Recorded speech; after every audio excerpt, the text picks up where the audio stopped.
Alors le French Impact, c'est d'abord une bannière dans laquelle l'ensemble des entreprises de l'économie sociale et solidaire, mais aussi demain les investisseurs, les acteurs de l'accompagnement, des entreprises partenaires vont adhérer pour porter cette dynamique, cette ambition française autour de l'innovation sociale, qui est un vrai talent français. Et puis au-delà de cette bannière, cette communauté que nous souhaitons créer, c'est aussi un accélérateur d'innovation sociale. Donc il y a plusieurs volets.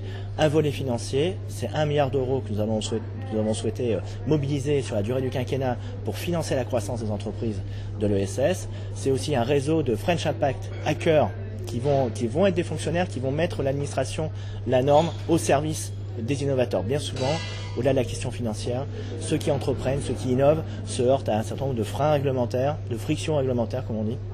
Et ça prend énormément de temps.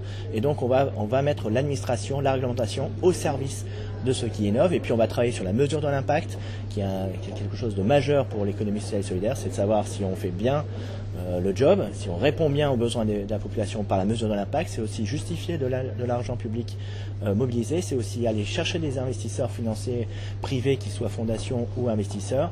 Et puis c'est aussi un enjeu politique, parce que si on veut combattre un certain nombre de discours sur finalement est-ce que les politiques sociales sont bien utiles, est-ce que c'est pas beaucoup d'argent dépensé, si au-delà du combat sur les valeurs nous avons aussi quelques chiffres qui démontrent l'impact des initiatives que j'ai vues encore aujourd'hui à Lyon, si nous avons davantage de mesures objectivées de l'impact de ces initiatives, c'est un bon moyen de clore un certain nombre de ces débats qui sont parfois un peu nauséabonds.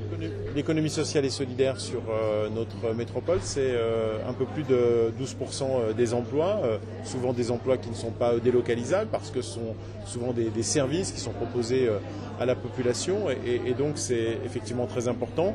C'est des structures de taille diverses et variées.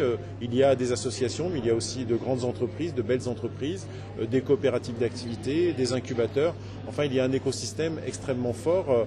On pourrait dire qu'il y a presque ici un pôle de compétitivité économie sociale et solidaire. C'est la métropole qui a pris l'initiative de mettre les acteurs autour de la table pour monter un certain nombre de dispositifs. Nous sommes en train aussi de mettre en place avec la Caisse des dépôts un fonds d'innovation sociale pour accompagner les entreprises dans leur émergence. Nous les accompagnons par différents dispositifs. Nous avons soutenu ici l'installation du 107, la construction de cette réalisation-là. Donc nous sommes présents sur tous les fronts de l'innovation sociale et puis nous maîtrisons aussi beaucoup de politiques publiques où nous pouvons accompagner les structures pour qu'elles puissent mettre leurs services à disposition de la population.